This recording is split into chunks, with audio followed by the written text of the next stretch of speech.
So you want to be a player, but your wheels ain't fly? You gotta hit us up to get a pimped out ride. You got to pimp my ride. Damn right.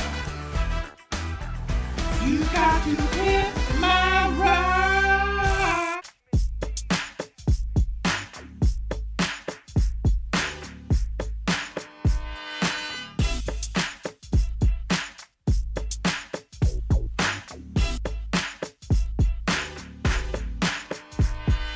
A few weeks ago, I unveiled my latest purchase, a 2005 Toyota Prius for only $1,500 that had the dreaded failed hybrid battery pack.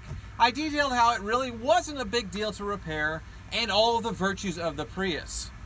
And now, I'm going to pimp it. Brace yourselves. I've always thought the second generation Prius is cool and interesting with lots of fun features, which I pointed out in my last video. But I find it strange that not many people have taken the time to personalize these cars. The basic shape of this car is pretty much identical to a Grand Touring BMW, which seems to get a lot of buzz, while the Prius is usually a punchline for automotive journalists. Now, I get why the newest, way overstyled Prius is getting criticized for its looks, but for my second generation model, I feel it's a super clean, interesting, and pioneering design. Which led me to this misadventure to make this Prius look cool. As painful as this probably is going to be for car enthusiasts, I'm going to do this in two parts, starting today with the exterior. I'm going to try and make this the coolest Prius cruising slow in the passing lane in the USA, and I'm going to start by stancing it. Yes, they sell lowering springs for a Prius, and I'm going to put them on.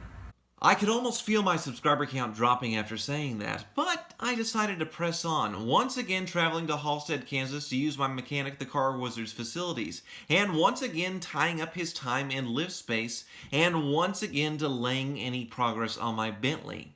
All so I can stance a Prius? God, I'm stupid. Anyway, I started by removing the wheels, which I was able to do myself. Then I needed the Car Wizard to tell me what to do next.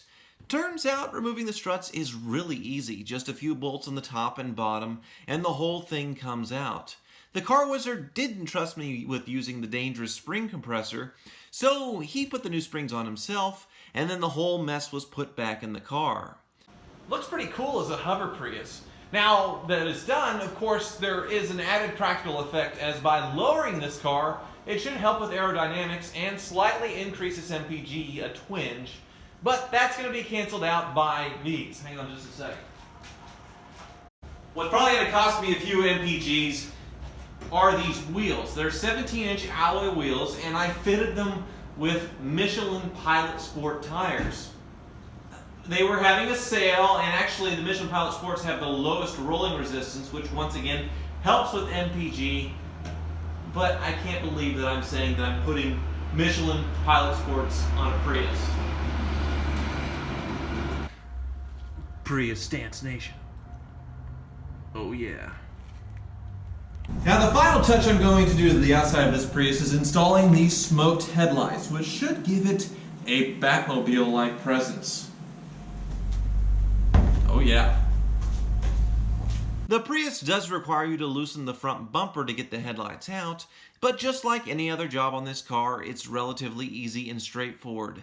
This thing really is the closest thing to Legos for grown-ups that I've ever seen with a modern car. I've spent $1,305 on the exterior of my Prius, and I'm pretty pleased with the result. Obviously, the interior is the more boring part of this car, but I've got plans, and based on what I'm doing, I figured out a name for my Prius. It's common practice for dealers installing their own aftermarket accessories to name them like some kind of special edition, like it came from the factory. So the name on my car, based on what I'm doing, is the 2005 Toyota Prius Hipster Edition. And if you think this is the dumbest thing you've ever seen me do on my YouTube channel, hit that like button. And as always, thank you for watching.